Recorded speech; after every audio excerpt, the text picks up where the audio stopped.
Hi everyone, this is another Figma quick tip video, and today I'm going to show you a few pro tips on Figma that will help you improve your workflow and make you a bit faster.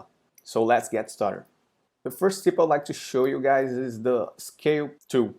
If you want to rescale your artwork or whatever item in Figma without losing the ratio, this is a way to do it. You can hit the K key on your keyboard, and now as you can see here, I have the scale tool selected, and that allows me to scale my artwork with everything in it without losing the aspect ratio, so I can make it much bigger or smaller. In the panel here, I can also select in the drop down the ratio here, 1x, 2x, or wherever, and here I can select the anchor points from where it should scale.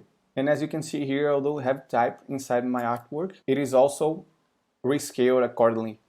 Okay, so for our next tip is also related to scaling the artwork. If I want to change the size of this artboard here, I can drag these, and as you can see, the elements moving accordingly because I have constraints applied to this artboard.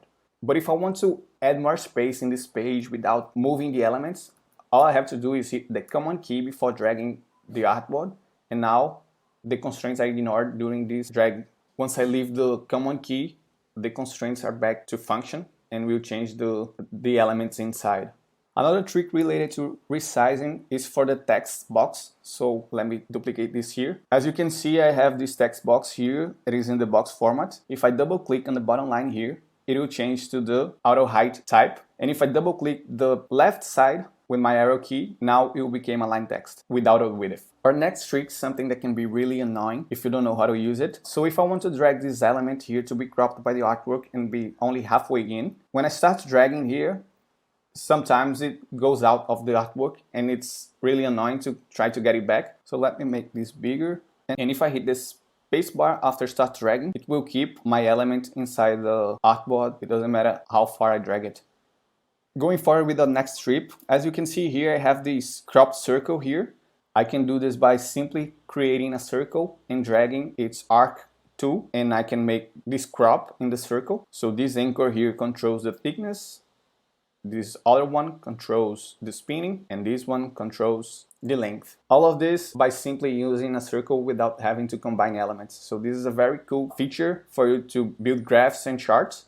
Another good thing using the spacebar is ignoring auto layout. So let's assume that I want to drag this item here to this part of the layout.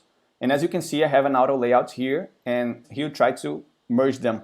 But if I want to ignore the auto layout, all I have to do is hitting Command after start dragging, and then I can drag it anywhere without having to worry about the auto layout. I can place it anywhere I want as a single element. The next tip is related to components. So I'll show you a different way to swap components. So as you can see here, I have these icons. They are all components. And if I want to change it, one way to do it, I can come here to my asset panel, select a new component, hit Command and Option, and drag above the component that I want to change. And once I release it, it will change the component instance.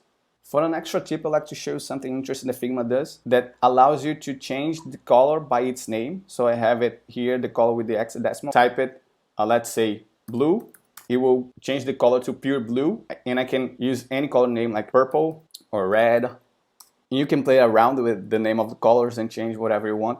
So that's it for today's video. I really hope it helps you improve your Figma workflow. And if you like this content, don't forget to hit the thumbs up button and subscribe to this channel for more content like this. And let me know in the comments if you have any other Figma tips that you'd like to share with the community. Thank you very much. Bye bye. See you in the next video.